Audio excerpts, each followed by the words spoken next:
we're gonna hit the record, all right, Yeah, when we're thank ready. you. Yep. We'll be close here in a Almost second. ready.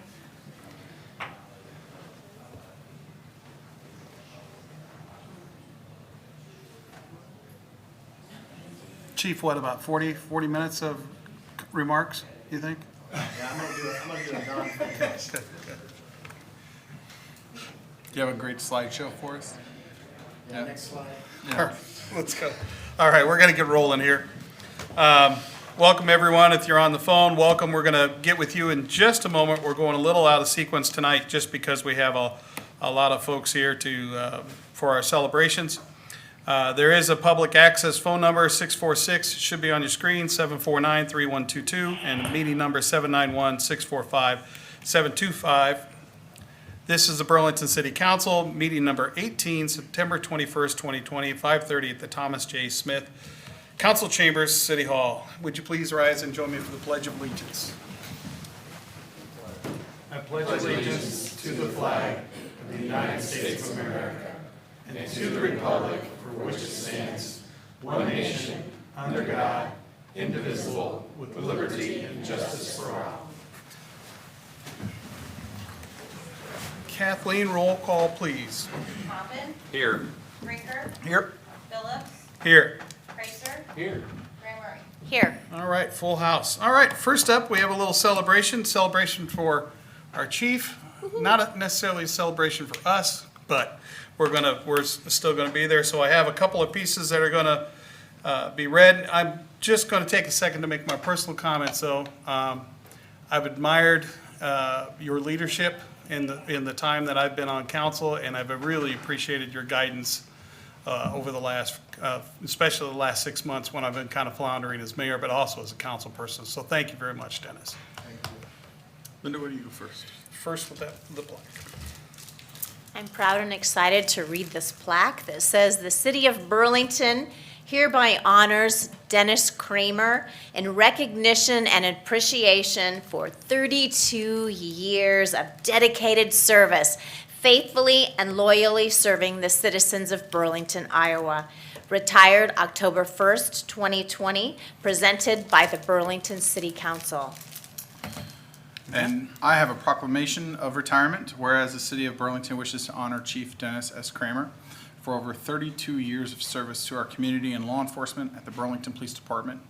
And whereas Dennis Kramer has provided the citizens of Burlington with outstanding, loyal, and dedicated service, beginning as a communications operator on January 5th, 1988, until being sworn in as a police officer on November 16th, 1988. During his tenure, he worked all patrol shifts, was assigned to the Criminal Investigation Division, and was assigned as the first school resource officer in August of 1997. In February of 1999, he was promoted to sergeant and to lieutenant in November of 2003. While in this capacity, he was selected to attend the 221st session of the Executive Leadership Development sponsored by the FBI at the National Academy in Quantico, Virginia, graduating in May of 2005.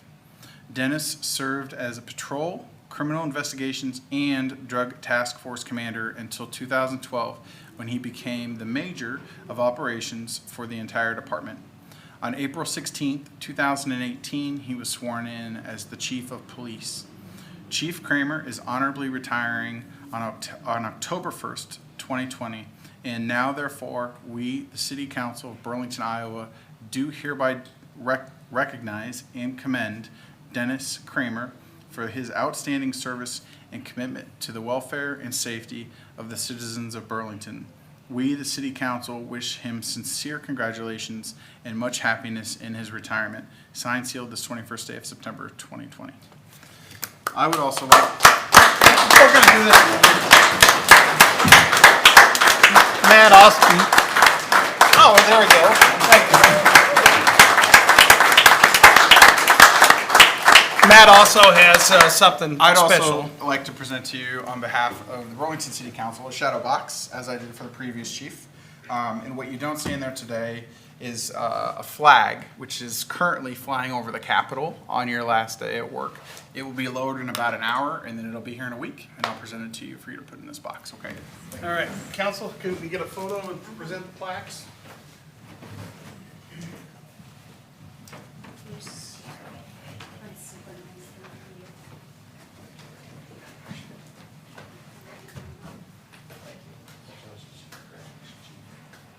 Well, you can have some, Eric's got it, there we go. Let's get the chief in the middle here. Squeeze in.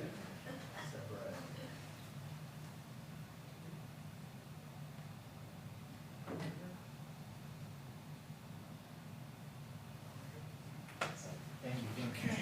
Give this plaque. Grab it, hang on. Worry about getting a picture. Thank you. Chief, have your say, sir. I hope those firemen like standing out in the hallway. They're gonna be there a bit. Don't fall asleep, guys. I want to thank everyone for the opportunity to have one last word before my retirement. When I started this job, I wasn't much for words, but I've kind of got into that role and can become wordy. I won't be wordy today, though. A couple of questions that come to mind when I was thinking about doing this is, what will retirement look like for me? Who do I have to give thanks to, or who should I give thanks to, and how to reflect over 32 years of service to one community. One community is important to me. I started here in this community, moved to this community, and I'm still here, and probably won't leave right away. So what it looks like for me is, over the years, my family has come sometimes second, sometimes third. Now they'll be first. It's time. It's time for them to be first. That's how I come to this decision to retire. Too many times they became second or third, and now it's time for them.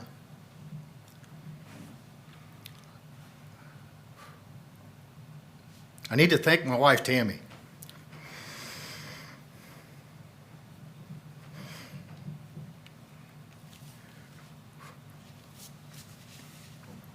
The love, the patience, the persistence, the passion, the understanding, and the ability to listen when times are bad, celebrate when times are good, push when I needed it most, and now in retirement to be my best friend.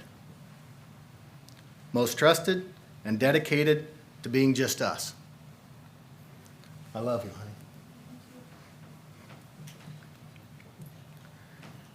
Next, I need to thank my girls.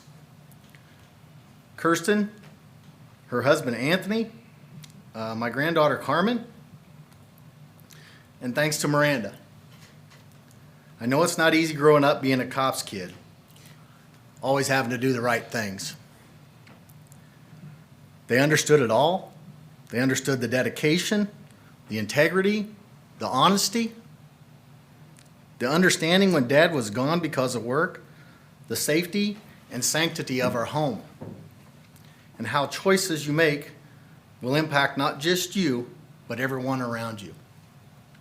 I'm so proud of them giving me the support I needed to have this career. I love them all very much. Thank you to the dispatchers. I started this career as a dispatcher and have not forgotten the people behind the voice on the radio. Our partners on the radio who sometimes sit in silence, waiting to hear our voice answering them to say everything is okay. I understand it's not an easy job, and I need to thank them.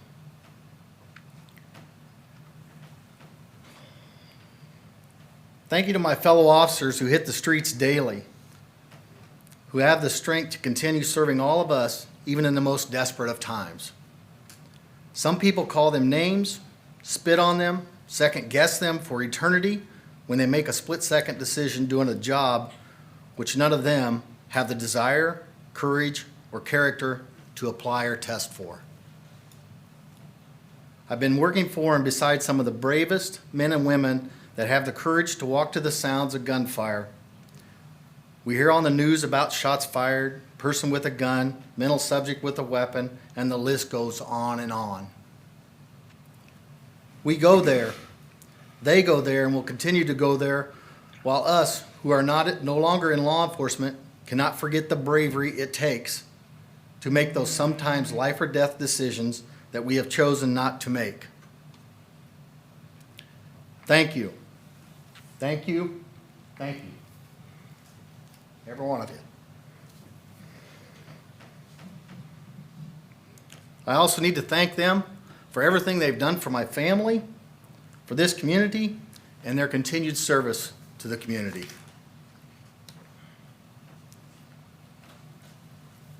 Thank you to the support staff at the department. So many things happen behind the scenes and play a vital role in what the officers do on a daily basis. They bring the same energy, passion, and love for the job as any of the officers on the department. I would especially like to say thank you to Kristen, our administrative assistant for the department. The job description is only a list of a few things she does for this department. Her dedication to me as the chief of police is unwavering and committed to the success that anyone would ever be able to ask for. Kristen, thank you for your kindness, your thoughtfulness, work ethic, integrity, confidence, and most of all, for being a good friend to me and my family. Thank you.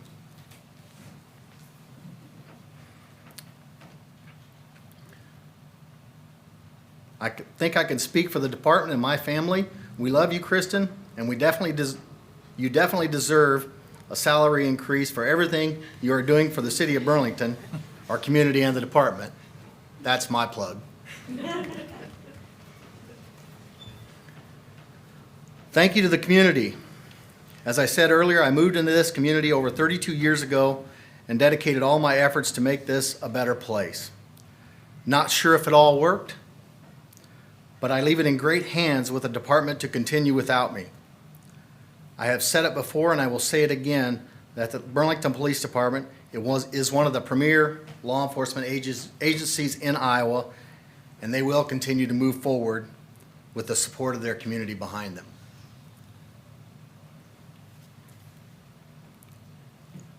I want to finish with a short video of what it means to be a police officer. I've had several community members send this to me as a reminder for support in a law enforcement career. I grew up at a young age listening to AM radio in the morning with my mom, and would like to play it for you and the rest of the community to remember if you wonder what a career in law enforcement looks like. I will leave you with this, and thank you for allowing me to serve the great citizens of our country. Goodbye, good luck, and God bless you all. Policeman. A policeman is a composite of what all men are, I guess, a mingling of saint and sinner, dust and deity. Called statistics, wave the fan over stinkers, underscore instances of dishonesty and brutality because they are news. What that really means is that they are exceptional, they are unusual, they are not commonplace. Buried under the froth is the fact. And the fact is that less than 0.5% of policemen misfit that uniform. And that is a better average than you'd find among clergymen. What is a policeman? He of all men is at once the most needed and the most wanted. A strangely nameless creature who is sir to his face and pig or worse behind his back. He must be such a diplomat that he can settle differences between individuals so that each will think he won, but if a policeman is neat, he's conceited. If he's careless, he's a bum. If he's pleasant, he's a flirt. If he's not, he's a grouch. He must make instant decisions which would require months for a lawyer, but if he hurries, he's careless. If he's deliberate, he's lazy. He must be first to an accident, infallible with a diagnosis. He must be able to start breathing, stop bleeding, tie splints, and above all, be sure the victim goes home without a limp or expect to be sued. The police officer must know every gun, draw on the run, and hit where it doesn't hurt. He must be able to whip two men twice his size and half his age without damaging his uniform and without being brutal. If you hit him, he's a coward. If he hits you, he's a bully. A policeman must know everything and not tell. He must know where all of the sin is and not partake. The policeman from a single human hair must be able to describe the crime, the weapon, the criminal, and tell you where the criminal is hiding, but if he catches the criminal, he's lucky. If he doesn't, he's a dunce. If he gets promoted, he has political pull. If he doesn't, he's a dullard. The policeman must chase bum leads to a dead end, stake out 10 nights to tag one witness who saw it happen but refuses to remember. He runs files and writes reports until his eyes ache to build a case against some felon who will get dealed out by a shameless Seamus or an honorable who isn't honorable. The policeman must be a minister, a social worker, a diplomat, a tough guy, and a gentleman. And of course he'll have to be a genius because he'll have to feed a family on a policeman's salary.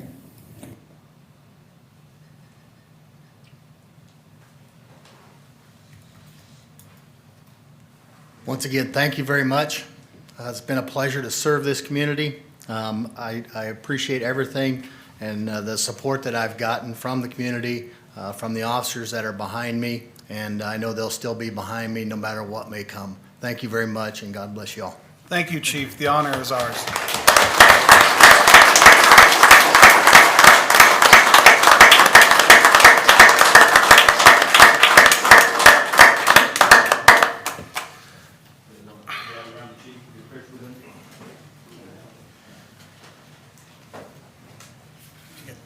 Take it.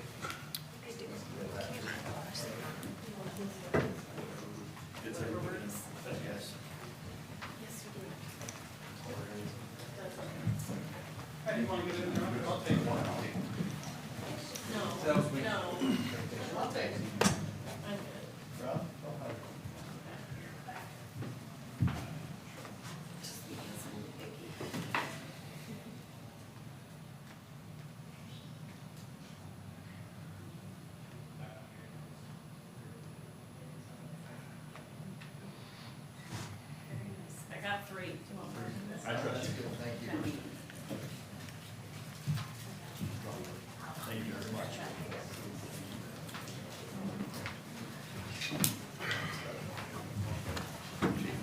Seats are full.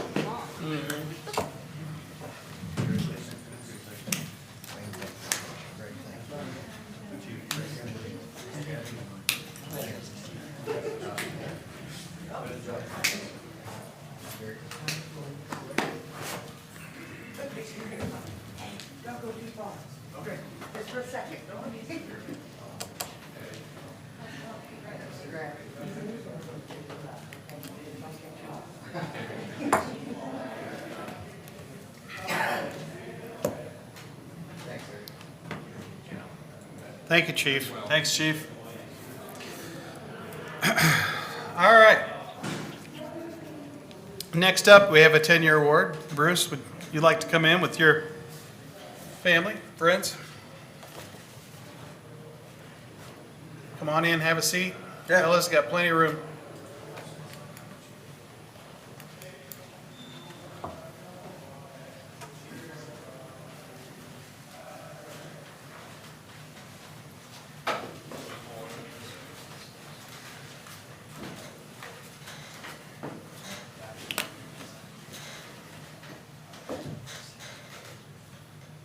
All right, looks like they're getting settled out there. Tonight, it is my honor to read this 10-year award to Bruce Workman, our battalion chief.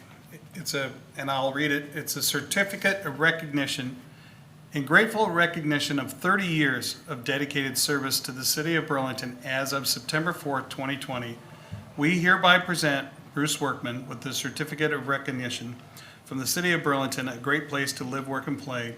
Signed, John D. Billups, Mayor. Come on up.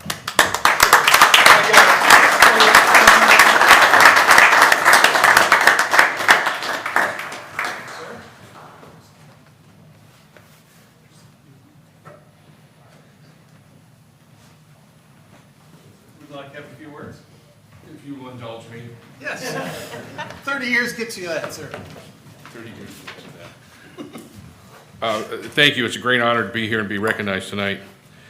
I'd like to thank this council and previous councils for all the support you've shown the fire department and the police department in putting public safety in the forefront of city services. We recognize it and we appreciate it. In the last several years, our equipment status has improved dramatically, and that's due to support through the council, so thank you for that. So 30 years, it's like been a flash, so I must be having a good time because it doesn't seem like 30 years. I get to work with a wonderful group of people, brothers and sisters, and the fire department, other frontline workers, the fellows that were in here, and I'm a guy that likes to see the glass as half full rather than half empty. So if I have any advice to people following behind me is find an opportunity in adversity. If a door closes, another one opens, or make it open for you.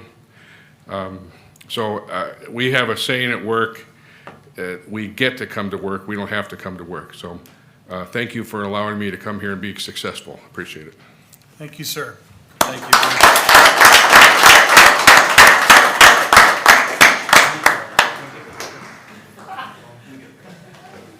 Yeah, you guys can't be outdone by the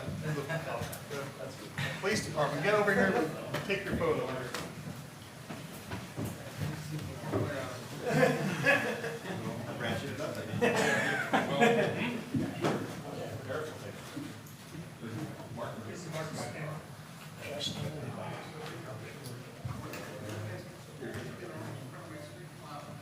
We can make a row on top, too.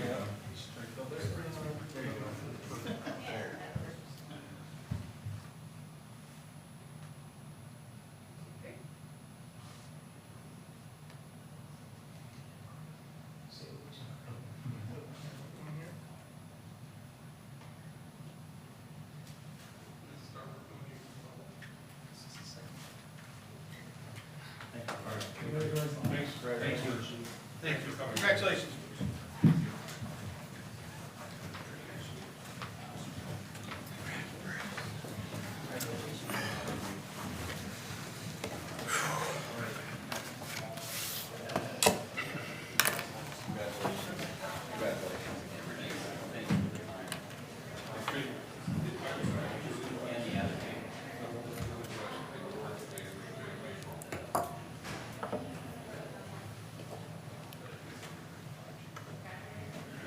Anybody else? We're going to do Colin Wilson's next, but no, he's not. No, we're good. We'll wait for staff to get in here. Do you want to see if there's anyone on there? There's one here, I'm unmuting now. Okay. Hi, this is City Council, John Billups. Can you identify yourself if you're waiting on the line, please? Yeah, my name is Alta. I am the Director of Community Engagement for GVIP. Okay, Alta, we're going to get to you here in just a moment. So hang tight, please. Not a problem. Thank you so much. Yes? Thank you. Okay, next up is another 10-year award. Colin Wilson. You know, this guy, he's probably working tonight, I don't know. This certificate of recognition is in grateful recognition of 40 years of dedicated service to the city of Burlington as of September 2nd, 2020. We hereby present Colin Wilson with the certificate of recognition from the city of Burlington, a great place to live, work, and play. Signed, John D. Billups, Mayor. And I think, Nick, you're going to take it to him? I will. All right. Thank you, sir. Thank you. 40 years. Yeah, I would like to point out between the three people that we've spoken about tonight, that's over 100 years of service between three people. We have 30, 32, and 40. That's impressive. That is impressive. All right, next up is a proclamation for the Domestic Violence Awareness Month. Yes. Your Honor, I have this proclamation, whereas domestic violence, dating violence, and stalking affects women, children, and men of all racial, cultural, or economic backgrounds, causing long-term physical, psychological, and emotional harm. And whereas 1 in 3 Americans have witnessed an incident of domestic violence, and whereas children who experience domestic violence are at a higher risk for failure in school, mental illness, substance abuse, suicide, and may choose violence as a way to solve problems later in life. And whereas domestic violence in rural communities exists as a hidden, silent, and often unrecognized crime that is often underreported. And whereas through the inspiration, courage, and persistence of victims of domestic violence, their children, and advocates, our communities are learning to recognize the impact of violence in the home and in intimate relationships. And whereas the Domestic Violence Intervention Program has worked to end violence in intimate relationships for more than 40 years through the collaborative partnerships of advocates, volunteers, local municipalities, criminal justice, health and human services, faith communities, business leaders, and private citizens. And whereas our community achievements should be commended, and we must continue our commitment to respect and support victims of domestic violence and to prevent future violence in our community. Now, therefore, we, the City Council of the City of Burlington, Iowa, proclaim the month of October 2020 as Domestic Violence Awareness Month in Burlington, Iowa, and urge all citizens to work together to eliminate domestic violence, dating violence, and stalking in our community. Signed and sealed this 21st day of September 2020, the Honorable Mayor John D. Billups. And here to have a few words is Alta Medea Peters. You can correct me on that, Alta. I probably butchered it a little bit. No, you did great. That was great. Would you like to have a few words? Thank you all so much for having us. Yes, I would. Thank you. And I am watching the live stream too, so I apologize. My timing's off. We're moving faster on the phone. But thank you all so much. Congratulations to the police chief and his retirement. We have worked closely with the Burlington law enforcement and really value the service they provide. So congratulations to him. As far as Domestic Violence Awareness Month goes, we want to thank the council and the city of Burlington for supporting victim survivors. Earlier today, I sent out our info sheet with our calendar of events coming up that people can join us virtually and participating in. You all should have that, and that will be available on our Facebook page as well as on our website for the community, and those there to take a look at. We strongly encourage you to participate with us in those events. I did want to just bring up the fact that we have increased our services to Des Moines County and Burlington specifically. We have increased by about 3 additional staff over the last couple of years, so we're able to reach a number of more individuals and get them the services that they need to find safety. In Burlington last year alone, which is not on those info sheets, and I wanted to point out to y'all that we helped 178 individuals in Burlington alone, and that's through finding resources, safety, shelter, and providing advocacy at both the court and social service levels. Mostly, though, I wanted to answer any questions that you all might have for us about domestic violence or how things are going for us. Council, any questions? I will ask you, Alta, is that number trending upward or staying the same or going down? The number of individuals you've helped? Yeah. I will say that the number of actual individuals that we've served specifically in Burlington has gone down over the past year, which is to be expected as people were quarantining in those earlier months of the pandemic. Being isolated with your abuser does not offer space to reach out for services.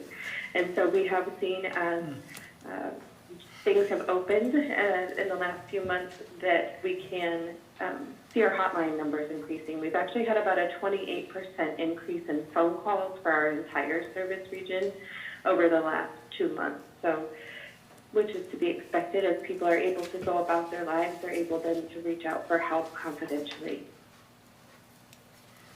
I had a question for you, Alta, Linda Murray.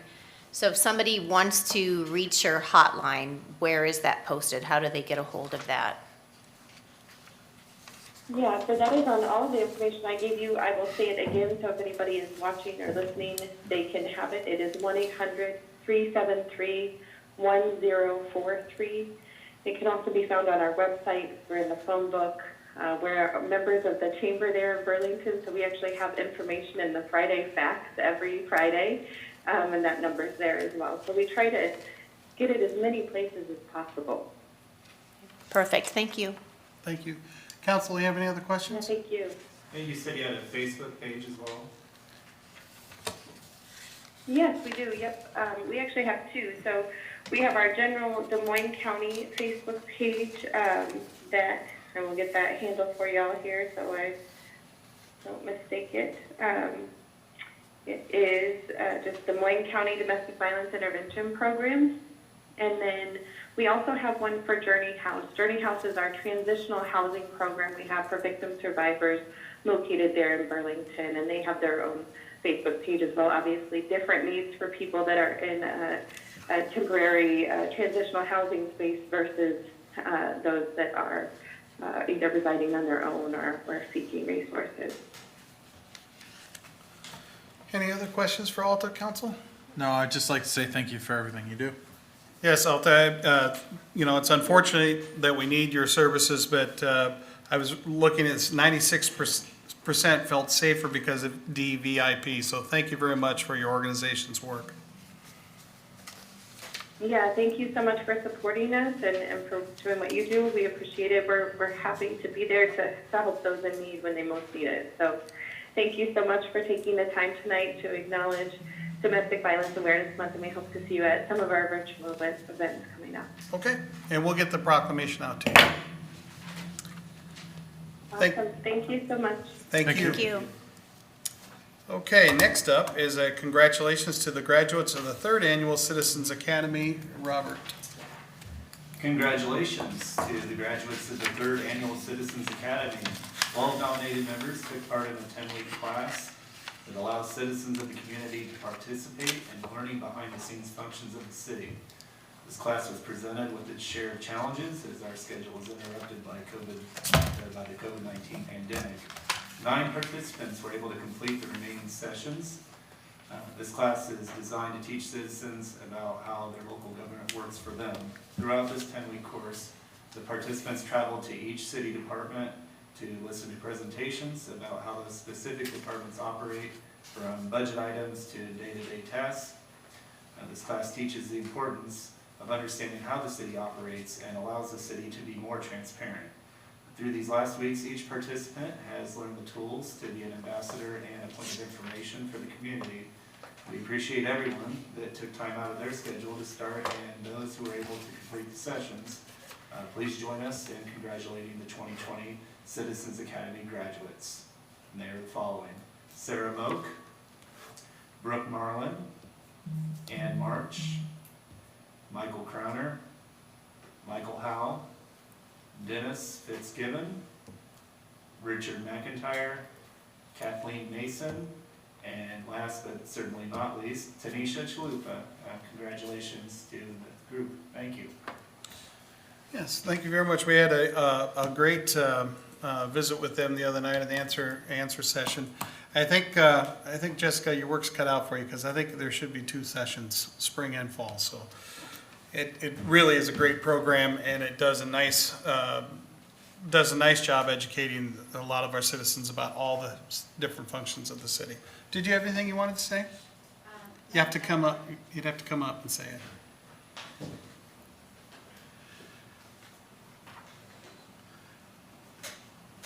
Please introduce yourself for those watching at home. Hi, Council. I'm Jessica Gerling. I'm the project coordinator for the Development and Parks Department, and I host the Citizens Academy.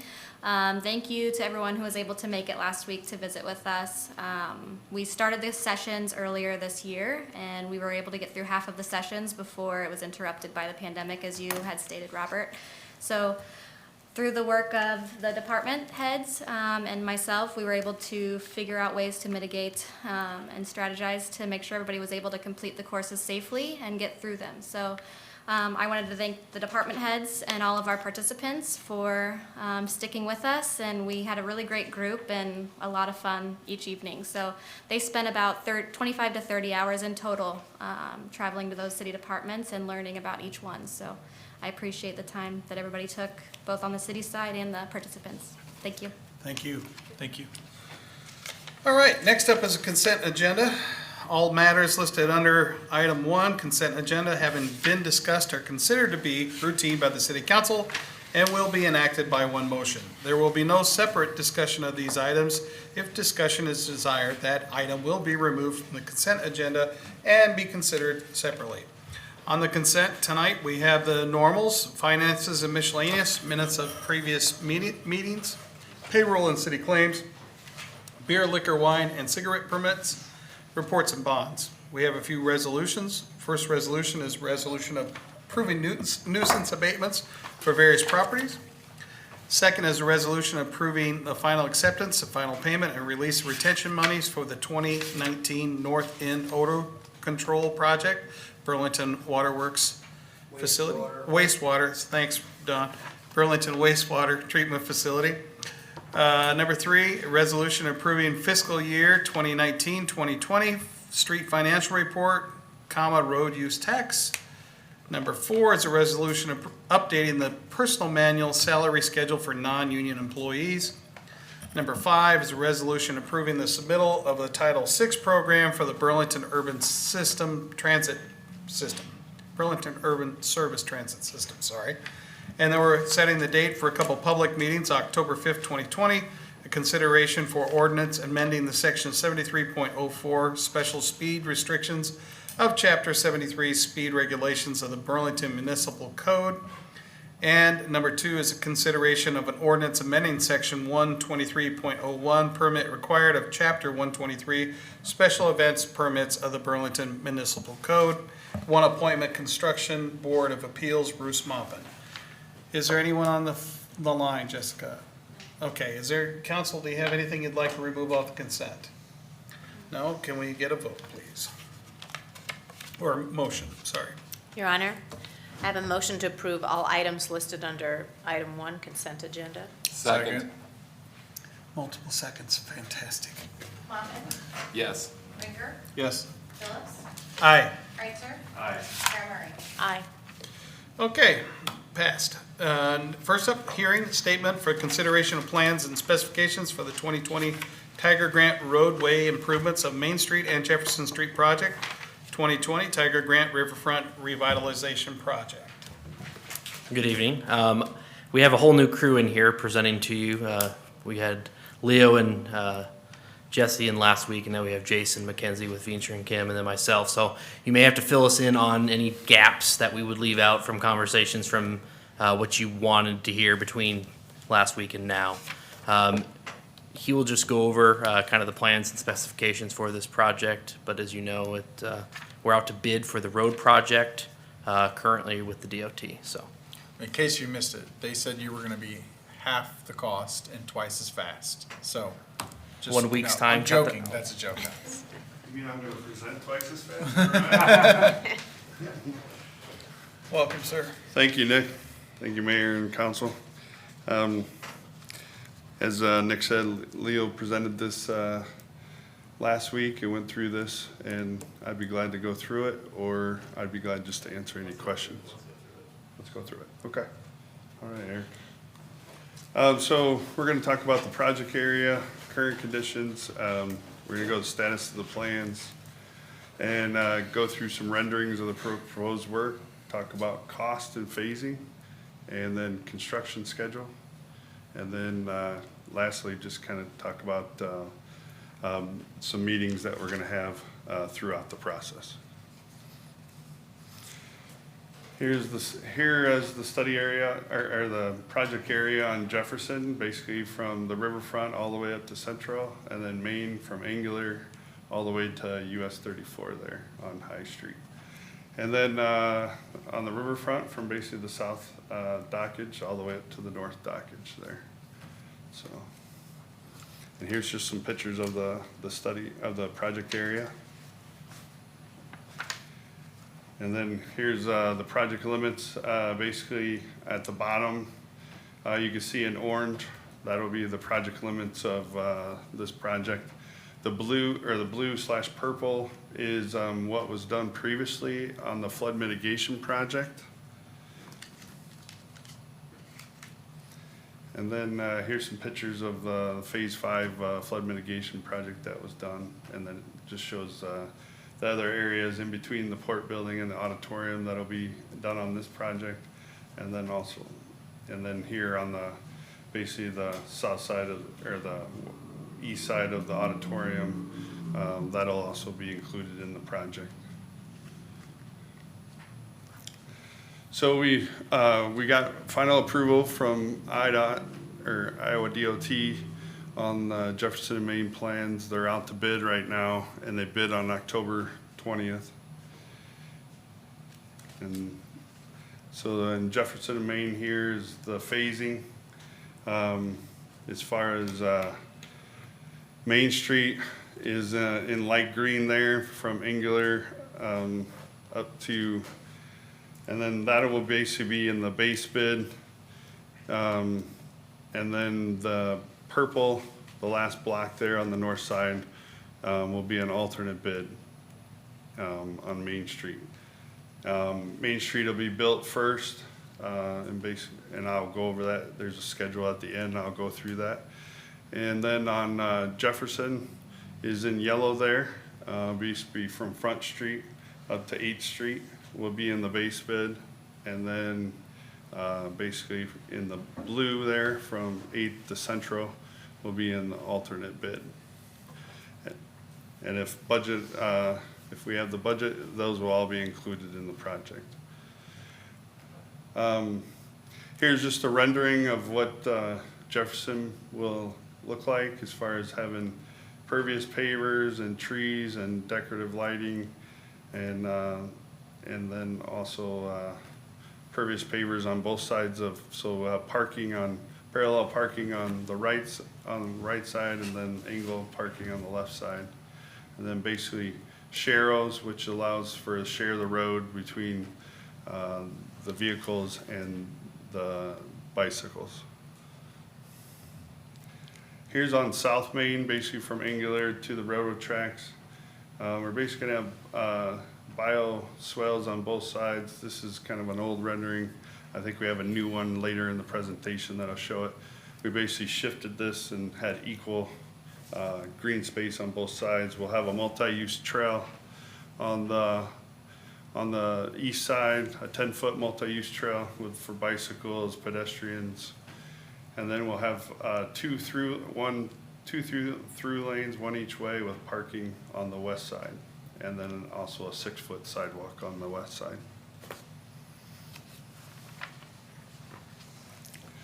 So here's Main Street. It'll basically be one lane each way with a turn lane in the middle. You'll have parallel parking on both sides with pervious pavers.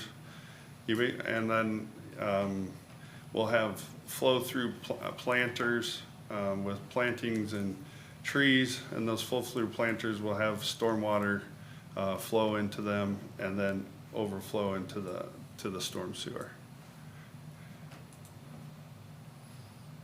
Here's a riverfront project. It is complete and approved by IDOT, and it's not in the letting process right now. It's 100% approved, but it's been pulled from letting, and it's going to be let in early to mid-January. I forget the exact letting day. I think it's mid-January. So the phasing on this basically be phase 1 would be constructed first is basically from just north on Port Building, basically to just on basically the north side of the Memorial Auditorium will be phase 1 there. And then phase 2 will basically be from that line on the south of the auditorium, basically to just south of the auditorium. And then basically Division 1 or Division 3 is basically on the north side there, be the parking lot adjacent to the north boat ramp there. And then the Division 4 will be south of the auditorium there with the parking lot. And I'm sorry, I missed Division 2. Division 2 would be the south parking lot with the boat ramps there, so. Here's basically a rendering of looking up Jefferson. Here's another one.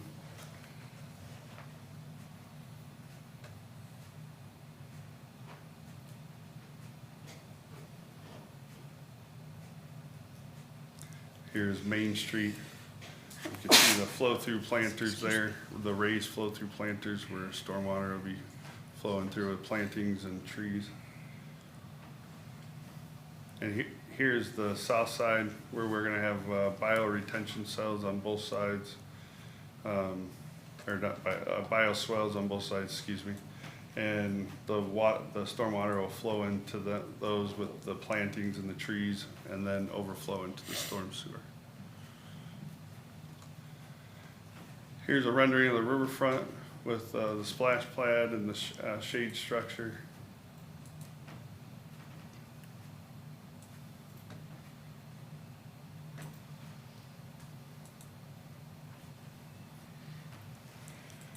So as far as the budget for Main Street and Jefferson, just kind of a summary of the budget. It's $13,200,000 there. The maximum allowed budget is $12,750,000. We're anticipating a lot of interest in the project, so if this has the alternate bid in it as far as from Main to High, so if that is able to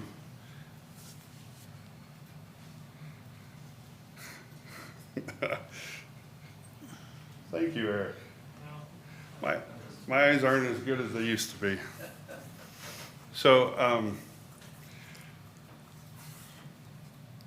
so Main to High is the alternate bid on Main. So if good bids come in, and hopefully we're anticipating that, we'll be able to include that in the project. And then same with Jefferson from the base of 8th Street to Central. If those come in good, we'll be able to include that too. Jefferson will be the first priority, and then Main will be the second as far as the order of the alternate bids.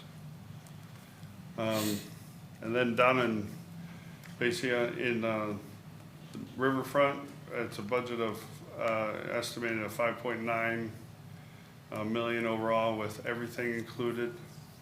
Right now, the maximum allowable for the project is $5,086,000. So with those the base bid being Division 1 and Division 2, and then Division 3 is an alternate bid at $360,000, which would be the north parking on the north boat ramp, and then the parking on the south of the Memorial Auditorium is $613,000. So about $973,000 right now is the alternate bid. So the first priority would be the boat ramp on the north side, and then with the parking on the north side, and then the parking on the south side of the auditorium would be the second. Next. Can you explain to them what the max allowable entails as far as the division breakdown? what we could award bid for? As far as, So if bids were to come in, let's just use Jefferson and Main Street right now. If the estimated project cost is at $13,200,013. Our max allowable that we're saying is $12,750,000. If bids come in for Division 1 and 2 at that $12,750,000, we cannot award Division 3, 4, or 5. that's correct. However, if bids come in well, and it's underneath, we can award all 5 divisions for that max allowable dollar. And we had to state to the DOT prior to what our max allowable dollar would be. And that also includes then the riverfront. And you can kind of see where it's bolded what that max allowable number and the amount that it's budgeted for, how much we're gonna be able to give, what we've stated what the max allowable number includes. Yeah, so right, So the other problem is, and the thing we've discussed in the past, is the estimated dollars that we've had and what we have said that we have available for monies. We've had to throw in an extra $1 million of available monies to be able to award. And that's a conversation that I think Jim had with you through an email, to at least understand if we have bids coming in at a certain amount and it's more than what we have Tiger Grant and then other city funds that we've put aside for sewer infrastructure, that we would have to try and fund that somehow. Or you can turn down bids. But then that, I don't know how that complicates things with Tiger and Federal Highway. Sure. actually, you're able to throw out all bids and then rebid if need be. It won't affect the federal money. Since we have it obligated. Since it's authorized and obligated, so.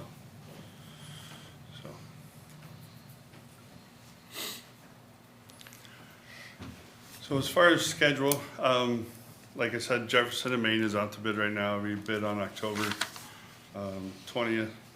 Takes a few months for contracts. So all the design work is, which is in blue up there, is complete as of September. So it'll be bid in October. It'll take a few months to get the contracts with the DOT, and then basically Main Street will be able to, they'll be able to start some construction if they want over the winter, as long as they don't close any roads. So they'll be able to start construction, and they won't be, it won't go to their working days, because they only have a certain amount of working days, which is approximately the schedule up there. If, you know, they get more rain or whatever, the schedule could slip a little bit. So it kind of takes the risk off the contractor by making a working day contract on that. So it is a working day contract. Let's see, 190 days is the working day contract for Main Street. So it'll start approximately April 1st of next year, or it could start a little earlier depending on if it's a. That April 1 is a DOT date. It is a DOT date as far as when working days actual start. Okay. So we are allowing them to start a little earlier if need be, but they just, due to, you know, the winter weather and stuff, we didn't want them to close a street. And then that will go through all the way through to 2022. And then that'll be till approximately June of 2022. And over the winter of between 21 and 22, they won't build to allow to have any streets closed there. But they'll be able to do, you know, some work over the winter. And then basically Jefferson will start in August of 2021, August 1st. Yeah, there will be a 4-month period there that they will be able to close the road and do a few blocks before winter, but they'll have to have everything kind of closed, buttoned up, and be able to open it back up over the winter and not be able to close the road. And then they'll be able to start April 1st and then go and finish at December 1st on Jefferson. As far as the riverfront, like I said, it'll be bid in mid-January. It'll start it could start as early as April 1st on the north side on phase 1, and then go to November 30th approximately. One thing that we put in there is they can't start the south side of the riverfront until they have the north side completely finished. So then you guys will be able to use that south side. But after the north side's finished, if they get the north side done even faster, they can flip and make the north side available and then start on the south side. But the south side, the latest it could start is April 1st of 2022 and then be finished at the end of November of 2022.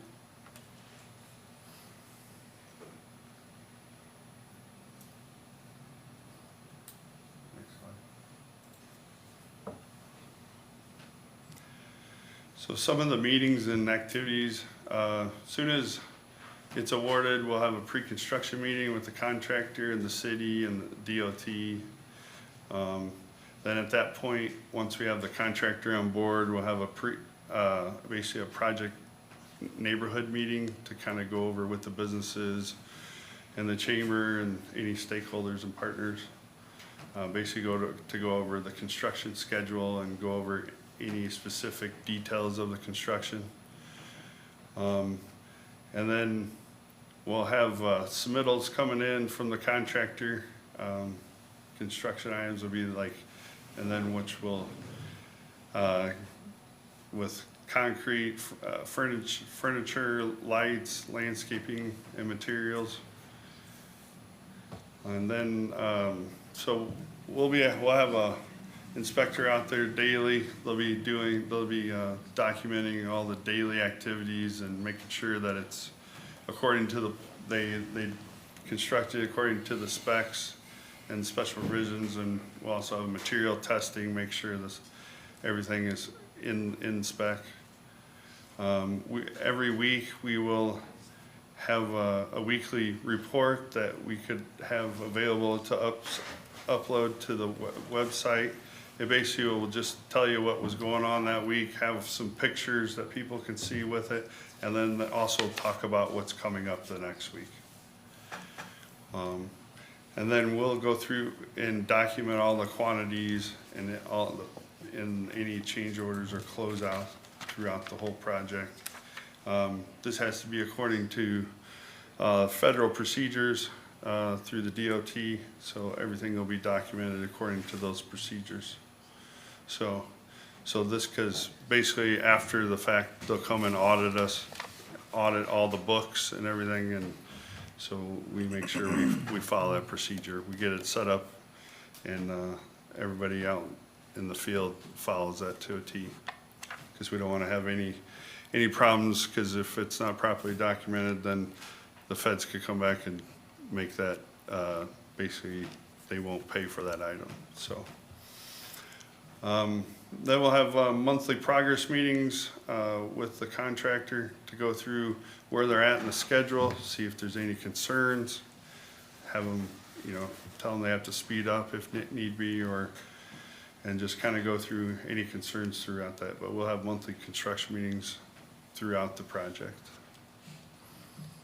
At that point, I'll open it up to any questions anybody might have.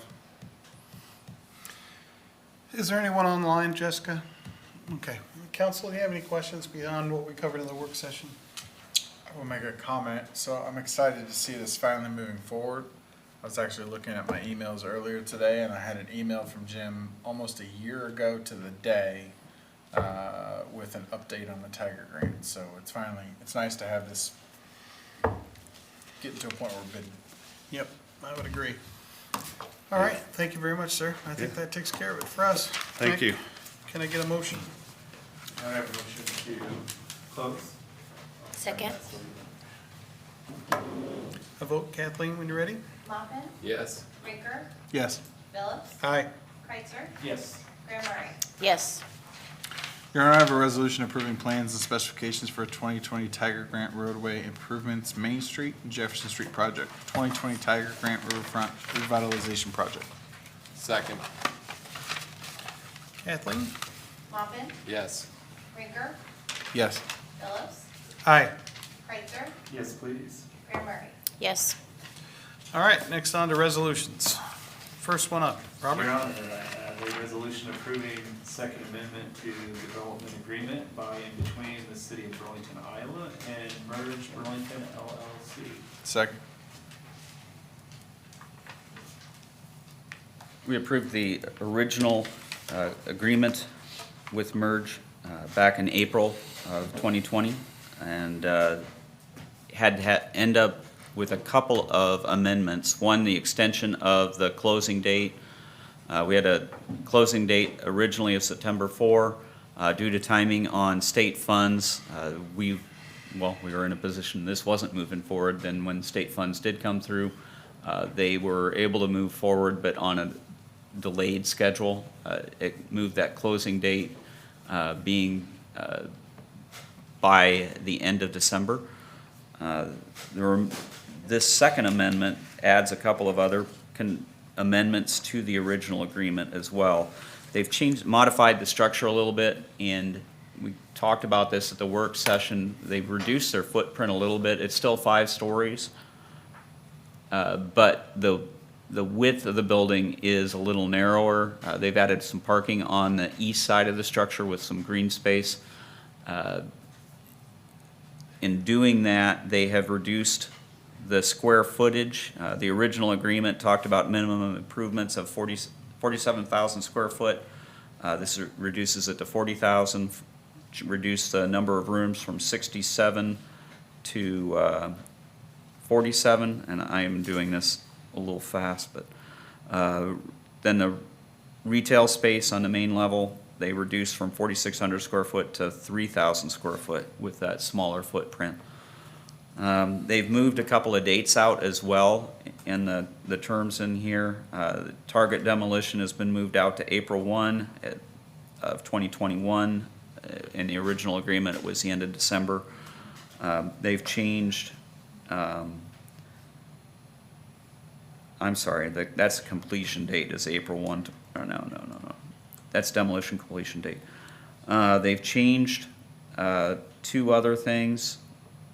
They're talking about a minimum improvements. This doesn't necessarily change anything within the flow of the agreement. They've actually increased from $5 million to $7 million, showing the minimum improvements. They're still with a $5 million minimum assessment agreement.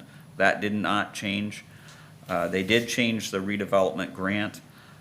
It changes it from $450,000 to $500,000 for demolition to be payable after demolition is complete.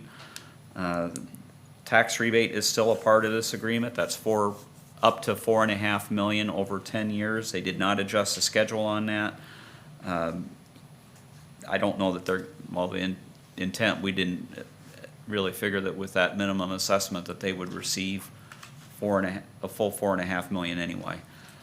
Does not change the maximum amount of TIF funds to be rebated back during the life of the agreement from what we had originally done a public hearing on. It's still a maximum of $5 million that we had published, and that is kind of a key thing for making sure that we could continue to move forward with our existing agreement.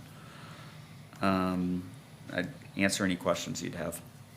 Council, you have any questions for Jim on this, beyond what we covered in our work session? I think we're good, sir. Kathleen, can we have a vote, please? Mopin, Yes. Rinker, Yes. Phillips, Aye. Kreitzer, Yes. Graham Murray. Yes. All right, number 2.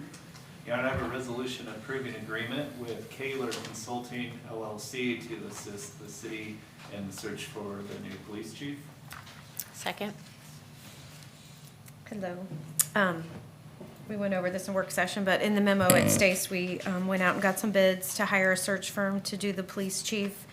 I obtained 3 quotes. I recommend we go with the Kaler Consulting at $13,000 plus expenses. Some of the expenses would be advertising, and if he travels here, not sure. It sounds like they're doing a lot of things virtual. So, but we just feel like this is an important search. The proposal from Kaler is in there also about how he sets up interview teams with different people throughout the city and in the community. and with department heads, so, and other law enforcement. So if anybody has any questions. Council, do you have any questions? I think we're good on We're that. good, Thanks, Stephanie. Kathleen, vote please. Mopin? Yes. Rinker? Yes. Phillips? Aye. Kreitzer? Yes. Graham Murray? Aye. Number 3, please. Your Honor, I have a resolution approving the purchase of the property located at 520 South Main Street. Second. The resolution in front of you would approve the purchase of 2 different parcels located at 520 South Main Street for the amount of $25,000. It amounts to 0.6, a little more than that, acres. It's 2 separate parcels formerly owned by Ideal Concrete. I think Jesse explained kind of the value that the properties have moving forward with some of the sewer separation concerns with either an equalization tank or a future lift station site. The environmental reviews came back with no concern or risk moving forward. So I think it makes good value purchase now to get the property. So I can entertain any questions. Council, do you have any questions beyond what we covered in our work session? Any comments? Kathleen, can we have a vote, please? Mopin? Yes. Rinker? Yes. Phillips? Aye. Kreitzer? Yes. Graham Murray? Aye. Okay, number 4, please. Your Honor, resolution approving appointment of an acting police chief. Second. Given where we are in the process, tonight we've had a couple of things. First, we have the retirement as effective October 1, and we're just now doing an agreement on a search firm. So it's going to take a little bit of time to get the position filled for a police chief on a permanent basis. Did have a conversation with Major Klein, and he has very cheerfully accepted an offer to fill in as the acting police chief during the interim until we're able to get this filled on a permanent basis. We will have you asked a question last week, there will be a pay bump for him to reimburse him for his extra stress Extra work. and duties that he gets to take on. But we're excited to have him be able to take that duty on for the next few months while we get through this process. Such as tonight. Yes. Being here. Okay, council, do you have any questions of Jim on that? All right. Thank you very much, Acting Chief Klein, for taking that on. Can we have a vote, Kathleen? Mopin? Yes. Rinker? Yes. Phillips? Aye. Kreitzer? Yes. Graham Murray? Yes. Okay, now we're to our comments from the audience. We don't have anybody on the phone, correct? So we'll go to do comments from staff. Eric, Don, Stephanie, around the horn, Jessica, Chief Drexel, looking sharp tonight, sir. Acting Chief Klein? No, sir. Okay, Nick? Oh, almost. Get out of here, I know. I just wanted to address a couple projects that are going on. The North Hill 88 project should be firing up here this week sometime. The West Avenue, Gear Avenue, Dalbar retrofit project is on its final stages. I know that the southernmost lane on West Avenue is getting its final grind. I think they might have some touch-up stuff to do and then some paint striping, but that project should be wrapping up here in the next week or two. So other than that, the Central Street project has some punch list stuff to do, but you'll see stuff start coming to winding down here. All right, thank you, Nick. Jim? Nothing from Jim, wow. All right, council, Robert?